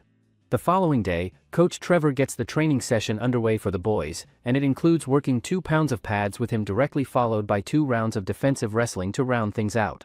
Cube, whose real name turns out to be Vasily, says that Trevor is one of the toughest and most demanding coaches he has worked with yet, and that they are getting through 4 full training sessions every single day, which is no small ask on the body and the mind. On the other side of things, Jamie reflects on his time in the camp and thinks about how much he has actually learned from his limited time working with Coach Trevor, especially given that he is coming from a kickboxing background where certain things are done very differently. During training, Coach Trevor would constantly remind him to keep his hooks nice and tight at all times, and that if he turns too far he is going to leave himself wide open for a takedown that he will not see coming until it is too late. At first, Jamie had assumed that Trevor came onto the show simply to get lucky and take home the $500,000 reward that goes to the winning coach, but after spending real time around him, Jamie has completely changed his view and now genuinely believes that Trevor is the real deal and that he truly cares about the fighters he works with. Coach Trevor then sits down with the interviewer and tells them that training with the new guys has been a genuinely great experience, and that even though the arrangement is only temporary, both Vasily and Jamie have shown themselves to be humble and hardworking with really solid attitudes throughout.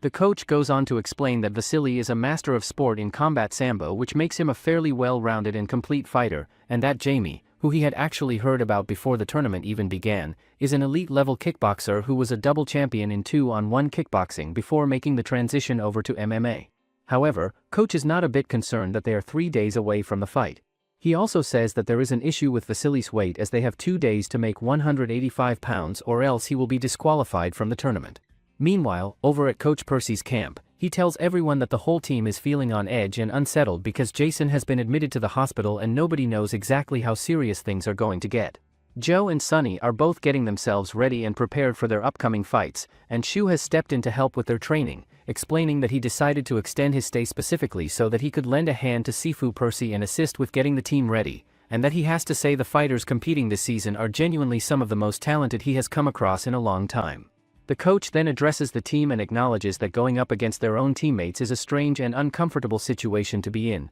but points out that they actually know more about Vasily and how he operates than Trevor knows about any of them, which gives them a real tactical advantage going into the matchup. Joe then works through some of his techniques in a sparring session with Shu, and Shu notices something interesting, thinking to himself that Joe intentionally allowed himself to get caught in a guillotine choke specifically so that he could work on improving his defense from that position, which shows a level of self-awareness and strategic thinking that not many fighters have. Shu also mentions to Joe that he could not help but notice the large scars on his back, even though they are barely visible unless you are looking closely. Joe responds by saying that those are battle scars he earned on the day he became a real man and that they carry a lot of meaning for him. Later on, Joe goes ahead and orders a large amount of food for Vasily so that he can eat as much as he wants, knowing full well that the more Vasily eats right now the harder and more miserable his weight cut is going to be when the time comes. Meanwhile, over at Coach Adam's place, Mario and the others notice that Bokassa is training incredibly hard and going through some kind of spiritual and ritualistic preparations that seem to be connected to predicting how his upcoming fight is going to go.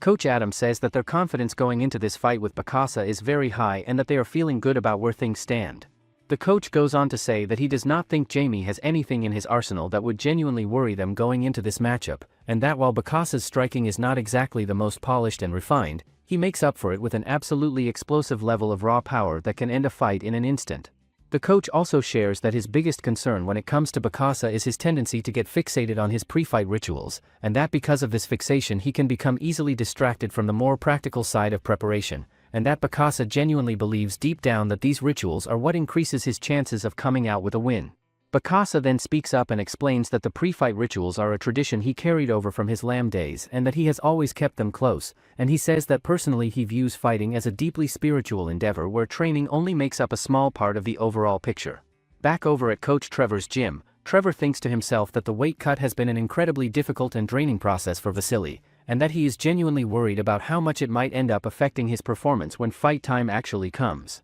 Jamie then turns to Elijah and suggests that he should think about changing his hair color, but Elijah tells him that he is still waiting on the black hair dye that he asked for to arrive. Elijah also brings up the fact that Kublai pulled a prank on him by dyeing his hair without his permission, and he makes it very clear that he is genuinely furious about it and not finding it funny in the slightest. Elijah then shifts the conversation and asks Jamie about how the talk with his daughter went the other day, and Jamie tells him that she was really happy and excited to get to meet one of the volunteers who has been helping their family through everything they have been going through. Jamie then reflects on where they all are in their lives and tells them that they are so incredibly lucky to be in the early stages of their fighting careers with everything still ahead of them and their hearts full of hope and ambition that has not yet been worn down by the grind of the sport. He also says that if someone had come to him back then and told him to choose between millions of dollars or a championship belt, he would have gone with whatever it was that truly meant something to him personally rather than just taking the money. That statement hangs in the air for a moment as everyone around takes it in and thinks about what it means for their own journeys and the choices they are going to have to make as their careers develop and the stakes get higher.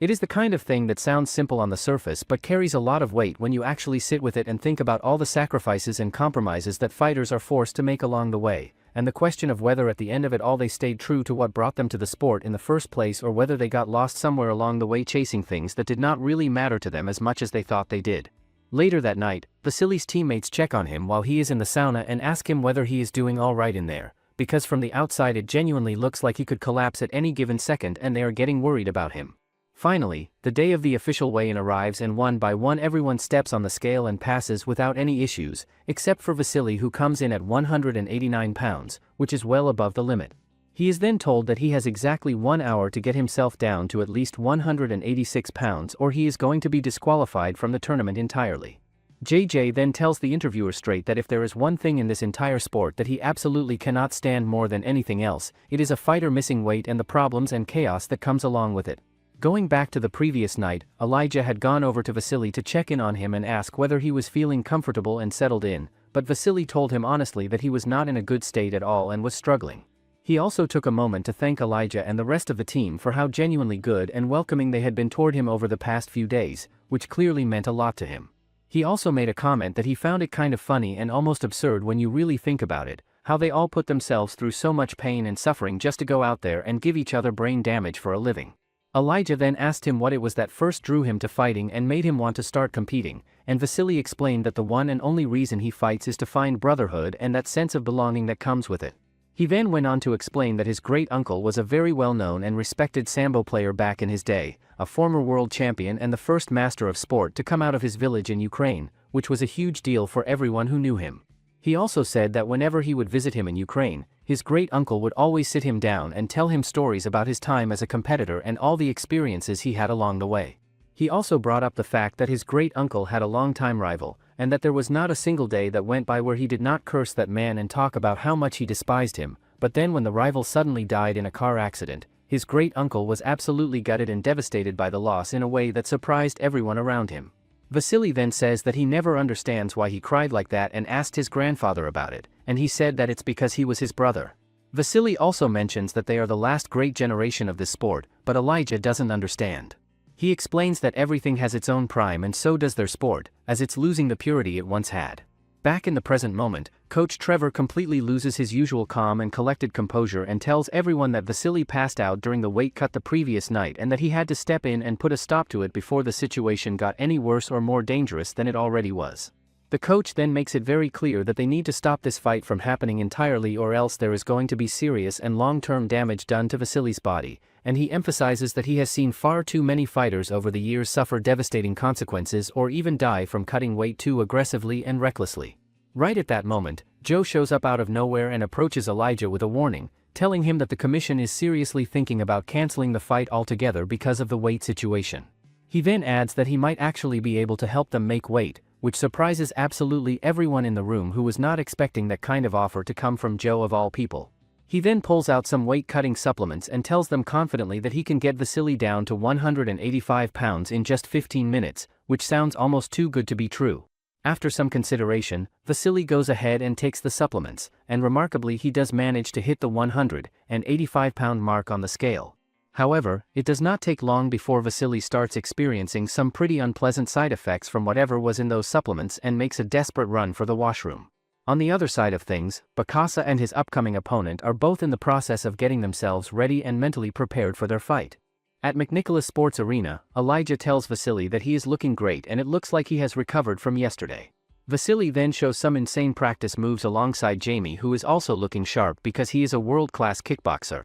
Before combat sports, Jamie jumped at the opportunity to teach English in China, all to escape the mundane life he led back home. To Jamie, everything felt new and fresh at first, but then the novelty wore off and things started to feel mundane again. Just when he thought everything was alright, a student of his recommended him to join a kickboxing class. Turns out, he had a great knack for what started as a hobby, and he started competing 6 months into his training and was given the nickname Never Die. After winning several tournaments, he started getting noticed and stepped up in competition. At a tournament in Japan, Jamie joined the premier kickboxing promotion in the world and became their very first fighter to hold championship belts from 2 different weight classes at the exact same time, specifically the 170 and 185-pound belts, which was an achievement that nobody had managed to pull off before him. Everything in his career was going incredibly smoothly and according to plan, right up until the moment his daughter Josephine came into the world as his first and only child, and that changed absolutely everything about how he saw his life and what mattered most to him.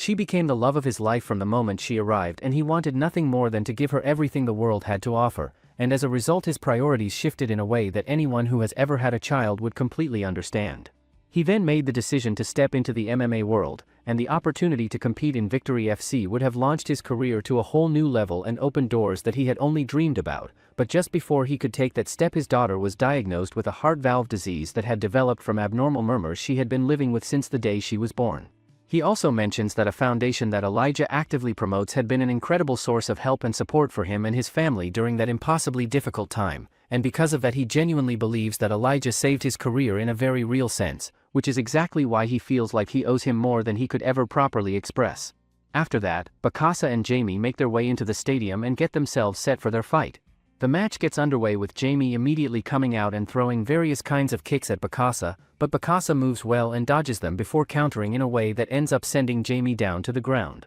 Both of them then get back into it and start exchanging punches back and forth, and everyone watching takes notice that Jamie seems to be fighting in a much more technical and composed way than he does during sparring sessions, where he tends to be noticeably more reckless and loose with his movements. Bokassa then unleashes an absolutely insane jab at Jamie that gets everyone's attention, and quickly follows it up with another one, but Jamie manages to get out of the way in time. Jamie thinks to himself in that moment that the amount of power Bokassa carries in his hands is truly incredible and something he has to respect every second they are in there together. Jamie then starts to feel a wave of concern wash over him as he realizes that if he gets taken down this early in the round he is going to be in serious trouble and might not be able to recover from it. Bokassa then leans in and tells Jamie that he is playing it awfully safe for someone who is not going to make it past the first round anyway. Hearing that, Jamie fires back and tries to connect with a knee strike, but Bokassa reads it and dodges out of the way cleanly. Both of them then keep trading shots back and forth, but Bokassa starts to notice with growing frustration that he is throwing everything he has at Jamie, and yet Jamie does not seem to be getting affected by any of it in the way he expected.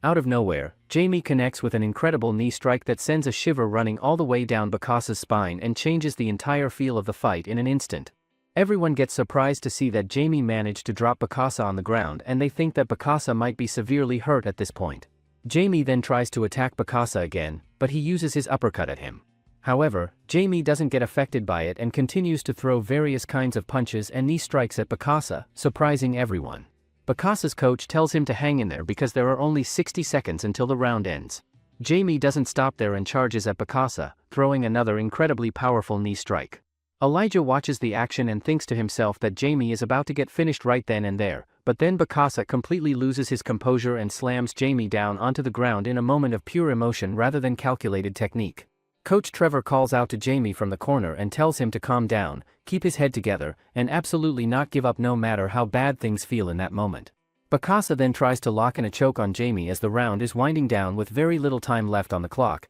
and Jamie thinks to himself that he is dangerously close to losing consciousness and that he needs to survive just a few more seconds. Right at that critical moment, the bell rings and the round comes to an end, giving Jamie a desperately needed reprieve and a chance to get back to his corner and recover. The coach then tells Jamie that he did a great job of surviving and fighting through that round, but that it was far too close to call either way and that they cannot afford another round like that one. He also tells him to be ready for Bakasa to come out in the third round hunting aggressively for takedowns, and that Jamie either needs to find a finish or do enough damage to make a strong case for a possible third round if it comes to that. Jamie then tells the coach that he heard his shoulder pop at some point when Bakasa threw him over, which is a worrying development. The coach immediately tells Elijah to grab some ice as fast as he can and then turns back to Jamie and asks him directly just how badly he wants to win this fight. Finally, the bell rings to signal the start of the next round, and before Jamie gets up, the coach leans in one last time and tells him that he has to go out there and make every single person who helped get him to this point proud of what he does next. On the other hand, Bakasa's coach pulls him into the corner and asks him what on earth is going on with him, pointing out that he did not perform anything close to the way he normally does out there. He also tells him straight that if he had just stuck to the game plan they had worked out together, they would be in the locker room celebrating right now instead of having this conversation, and that he already let himself down by not finding a way to finish the fight in the first round the way they had planned. The coach then practically begs him to commit to the game plan and stick with it no matter what happens out there, and promises him that if he does exactly that they are going to come out of this with the win. Bakasa sits there in the corner taking in everything the coach is saying and breathing heavily, trying to process the gap between how he thought this fight was going to go and how it has actually played out so far. The coach can see in his eyes that something is off and that Bakasa has not been fully locked in the way he needs to be, and he makes one final push to get through to him before the second round begins, knowing that if Bakasa does not make a significant adjustment in how he is approaching this fight, the outcome is not going to go the way either of them wants it to go, no matter how much talent and power Bakasa has in his hands. Finally, the second round gets underway with Bakasa coming out and trying his best to land some punches on Jamie, but Jamie moves well and manages to dodge each one of them without taking any clean damage. Jamie then looks for an opening and tries to connect with a low kick, but Bakasa reads it and grabs his leg before it can land, and just as it looks like he is about to slam Jamie hard onto the ground, Jamie somehow manages to work his way free before the slam can be completed. Bakasa then quickly wraps himself around Jamie and holds on, and Jamie fights with everything he has to avoid going down and tries to use the cage behind him to keep himself upright. However, Bakasa eventually overpowers him and slams Jamie down onto the ground before immediately getting on top of him and starting to land strikes to his head. Coach Trevor figures out that Bakasa had let Jamie use up all of his energy just to get back on his feet, which made Jamie feel like his defense was actually working, while really it was just slowly draining him dry so that Bakasa could take him back down to the ground with barely any effort the second time. Bakasa's corner man leans over and tells his fighter that if he keeps going at this same pace, he is going to get the finish soon enough, even though deep down he actually feels pretty bad about what is happening to Jamie on the other side.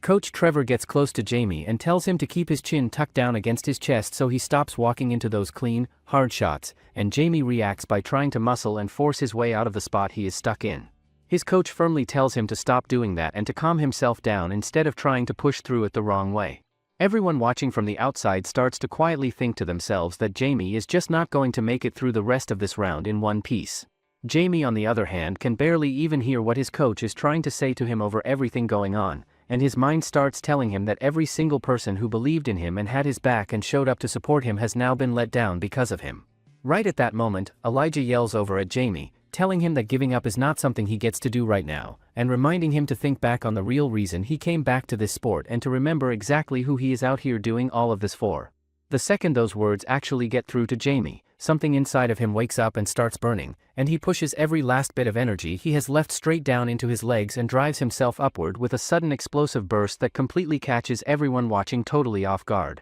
He then immediately takes Bakasa down and gets him on the ground before unleashing a flurry of punches on him. The other team's coach shouts frantically at Bakasa to work his way back to a dominant position before it is too late, or they are going to end up losing the fight entirely. Mario watches from the outside and says that Jamie did a fantastic job of turning the momentum back in his favor at exactly the right moment. Jamie, meanwhile, is thinking to himself that keeping his hands up where they need to be is becoming incredibly difficult as the fatigue sets into his shoulders and arms. After that moment, both fighters just let loose and start throwing everything they have left at each other, going back and forth with punches and neither one of them holding anything back. While all of this is happening, Jamie puts together a plan in his head that Bokassa is going to go for a takedown at some point during the exchange, and that the moment he does, Jamie is going to be ready and waiting to catch him and finish the whole thing with one final shot. One of the guys sitting on the outside watching the whole thing wonders out loud to the people around him whether Jamie even has any idea how far back he actually is on the scorecards at this point in the fight, and points out that simply outscoring Bokassa the rest of the way is no longer a realistic option, meaning that going out there and knocking Bokassa out clean is genuinely the only real path to winning that is still available to him. When it is all said and done though, Jamie loses his focus at the worst possible moment during the fight, and that lapse ends up costing him everything as Bokassa takes the win over him, leaving everybody who watched the whole thing feeling like the fight was honestly a lot closer than the result made it seem, and that things really could have and probably should have gone to a third round if just a couple of small moments had played out even slightly differently than they did. Later on, Coach Trevor sits down with Jamie and tells him that not many fighters in the world could take a 4-year break away from competing and still come back and perform at the level he did tonight, and that he should be genuinely proud of what he showed out there. Finally, the day of the main event arrives, and it is the big matchup that everyone has been waiting for, the one between Calvin and Vasily. Sitting down for his pre-fight interview, Calvin explains that the only reason he even got into martial arts in the first place was simply because he wanted to get himself into better shape, but as it turned out he was actually pretty good at it, and that is basically how he ended up here standing in front of everyone today. He also makes it clear that he does not have some big emotional backstory or a hard life that pushed him toward becoming a fighter the way a lot of other guys in this sport do, and he openly admits that he knows plenty of fighters who genuinely had it rough growing up, but he was lucky enough to have a solid and comfortable upbringing that he is grateful for. He goes on to say that after his father stepped away and retired, he took over the family construction company which was already doing really well on its own, and that honestly he does not even need the prize money that comes along with competing at this level. The interviewer then asks him straight up what it is that keeps him motivated to keep pushing and competing if it is not about the money or a personal story driving him, and Calvin answers simply that he wants to make his son proud of him. He says he thinks it is genuinely cool when his son goes around bragging about his dad to all his little friends at school, and that feeling alone is enough to keep him going. With all of that out of the way, the fight between Vasily and Calvin finally gets started, and Vasily comes out immediately and aggressively, rushing straight at Calvin right from the opening seconds and throwing a whole bunch of punches at him one after another, but Calvin stays composed and manages to slip and dodge every single one of them without taking any real damage. Joe gets really frustrated watching from the outside, convincing himself in his head that Calvin might be starting to struggle and crack under the constant non-stop pressure that Vasily keeps bringing every time he moves forward. Right at that moment though, Calvin suddenly unloads a whole bunch of powerful and sharp jabs straight at Vasily, who finds himself having a really hard time getting out of the way of all of them and starts taking damage he was not expecting to take. Vasily then responds by coming back with a hard kick straight into Calvin's leg and then follows that up by punching him clean right in the face, which visibly stuns Calvin and leaves him standing there with a look of pure shock on his face. Calvin's coach immediately calls out to him from the corner, telling him to start moving his feet and get himself off the fence and out of one spot instead of just standing flat-footed and letting Vasily walk him down. As the fight continues moving forward, Calvin throws out a jab that is clearly just a fake to get a reaction, and the moment Vasily bites on it, Calvin quickly follows up and drives a sharp knee strike right into him. Mario admits out loud that he fully expected Vasily to just steamroll right through Calvin without much trouble at all, but it is becoming more and more clear that Calvin and his coaching team walked into this fight with a well thought out and detailed game plan from the very beginning. Going back to earlier before the fight even started, Calvin's coach had sat him down and laid out that there were really only two ways to actually beat Vasily, and that the first one, which was also going to be the harder one to pull off, was finding a way to submit Vasily from guard position. The coach explained that Coach Trevor may not have picked up on it just yet, but Vasily actually has pretty weak submission defense whenever he ends up inside someone's guard, and that is consistently the exact position where he keeps getting caught and put in danger every single time it happens. The coach also told Calvin that since he has the longer reach, he just has to keep his jab out there and he will try to close the distance. Now, for the second option, the coach tells him that it's waiting until Vasily gasses out. He explains that because of his bad habits, Vasily has a rough weight cut ahead of him and a rough weight cut negatively impacts performance during a fight. Back in present, Calvin tries his best to hit Vasily with jabs, but it doesn't work. Using his impressive strength, Vasily manages to beat up Calvin pretty sold and smashes him onto the ground. Afterward, Vasily starts throwing strikes in a reckless and wild manner that makes Calvin think to himself that there is no way Vasily is going to be able to keep that kind of frantic pace up for very long before he runs out of steam. However, before that assessment can prove correct, Vasily suddenly unleashes a series of heavy and powerful blows on Calvin that genuinely scares him and forces him to shift all of his focus towards simply surviving and getting through the moment in one piece. Vasily then switches his stance once again and sets up what looks like another high kick is coming, and Calvin thinks to himself that he absolutely cannot afford to take another clean shot to the head at this point, or it is going to be completely over for him. However, instead of following through with the kick the way Calvin was expecting, Vasily fires off a deceptive shot directly to the liver, and the unexpected nature of it shocks absolutely everyone watching, as they immediately think that Calvin is done and finished right there. Vasily then follows his downed opponent to the ground and continues his attack, but the referee steps in and stops the fight before any further damage can be done. Coach Trevor stands on the outside and thinks to himself that his instincts and assumptions about Vasily were completely correct all along.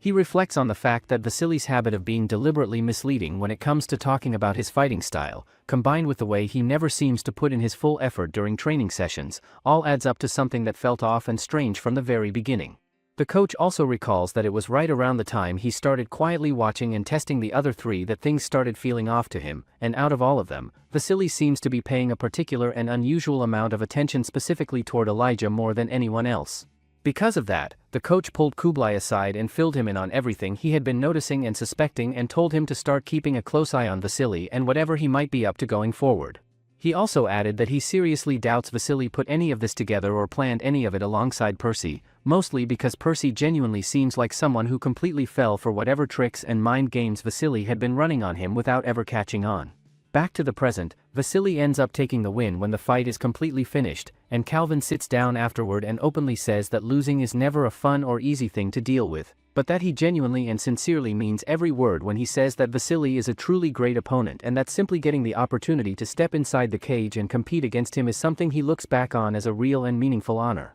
Not too long after that, JJ brings everyone together in one place and announces that all three fighters have now officially earned their spots and qualified for the upcoming quarterfinals. Before he gets into anything, JJ lets the group know that he has some unfortunate and sad news that he needs to get out in the open first before moving forward with anything else. He lets them know that Jason is not going to be coming back to join them for the remainder of the season, and goes on to explain that during his fight against Kublai, Jason ended up suffering a broken jaw that is serious enough to keep him out. Elijah says that those are some really serious injuries to have to deal with, and that he genuinely hopes Jason has a smooth and full recovery when all is said and done. Kublai also speaks up and says that Jason is one tough guy and a really solid fighter on top of that, so as far as he is concerned, this is definitely not going to be the last time any of them hear the name Jason in this sport. JJ then moves things along and lets everybody know that the next fight that has been set up is going to be Jay going up against Donovan. Things get a little strange pretty quickly when Joe starts acting really weird and doing odd things right in Donovan's face during the face-off, and Donovan responds by saying out loud that going up against this particular guy is genuinely his worst nightmare come to life. Later on, Joe sits down with the interviewer and shares that he likes to kick off every single morning by going out and running a full 7 miles around the backyard just to get his blood pumping and his body fully awake. He also mentions that he feels like doing that kind of thing first thing in the morning gives him a real edge over all the other guys who are still laying in bed and sleeping while he is already out there putting in the work. He goes on to say that after the run he follows it all up with a meditation session where he goes through and repeats all of his personal mantras, and by the time he is completely finished with all of that, the sun is already up and fully in the sky, which is right around when he sits down and starts in on what he calls his spiritual breakfast. Joe also brings up that he likes to do sun gazing as part of his morning routine, and he openly admits that he knows it is considered dangerous and that the people over at Pancration do not exactly recommend it as something people should be doing on a regular basis. When the interviewer reacts to all of this in a way that suggests some doubt, Joe looks at him and tells him straight up not to expect someone as close-minded as him to fully get it or understand where he is coming from. Over at Coach Adam's practice session happening around the same time, Coach Adam tells everyone gathered around that the mood and energy within the team has been really high ever since Bokassa came away with his win, and he says that anyone watching that fight could clearly tell that there was no bad blood left between the two fighters afterward, and that he genuinely believes the two of them actually came out of the whole thing with a whole lot more mutual respect for one another than they went in with. A little later on, the interviewer turns to Donovan and asks him to explain why exactly things are not so great between him and Joe, and Donovan does not hold back at all when he answers that it basically comes down to the fact that Joe is just a really arrogant person to be around. He backs that up by bringing up a specific example, explaining that there was this one time when Joe was going around telling a group of his friends this big story about how he had beaten something like 10 different guys all by himself in a street fight, and on top of that he was claiming that every single one of those guys was absolutely massive in size. Joe apparently could not help himself and jumped in to take away from the story, saying that those guys Donovan was talking about were probably just a bunch of laundromat workers and nothing more than that. On top of all of that, Donovan also brings up that there was a moment during training when Joe went out of his way to insult him by saying that Donovan looks like he is more of a Maori descent, which ended up getting a big laugh out of everyone else in the room and left Donovan feeling embarrassed in front of the whole group. Then it is Joe's turn to sit down and give his own side of everything, and he says that the reason Donovan gets on his nerves is pretty simple, which is that Donovan never stops complaining about not having access to his phone and it gets old really fast. Back over at the fighter's house, one of the guys calls out to the rest of the group and asks if any of them want to come out and join a casual soccer game that some of the boys are already getting together for. A few of the fighters immediately say they are going to have to sit this one out because they simply cannot afford to risk picking up any kind of injury right before their fight is scheduled, but Medusa on the other hand makes up his mind pretty quickly and decides to jump in and play soccer along with the rest of the guys, going ahead and throwing on a jersey to make it official. After that, other boys also decide to play football, and when they had one spot left in the team, they go to convince Ethan to play Oswell. During the match, Bokassa shows amazing performance by moving around with the ball. Medusa is also going head-to-head with Bokassa by showing off his passing ability perfectly. Later on, Vasily pulls Elijah aside and tells him that since Jason is out of the picture now, he can go ahead and take his bed and finally stop sleeping in that cramped little pantry he has been making do with. Elijah tells him that it just would not feel right to do that and instead asks Vasily whether it would be possible for him to share a room with Joe instead. After that, the two of them make their way over to Joe's room and are immediately caught off guard and surprised when they see just how many belts Joe actually has hanging up and displayed around the place. Joe then goes through them and explains that he holds black belts in Brazilian Jiu-Jitsu, Kung Fu, Kyokushin, Sanda, Taekwondo, and Judo, and that he earned every single one of those outside of his MMA career on top of everything else he was doing. They also notice a Golden Slap Award sitting among everything else and ask Joe what that is all about, and Joe explains that it is his Golden Hand achievement from the martial art of slap fighting, which is apparently something he took very seriously at some point.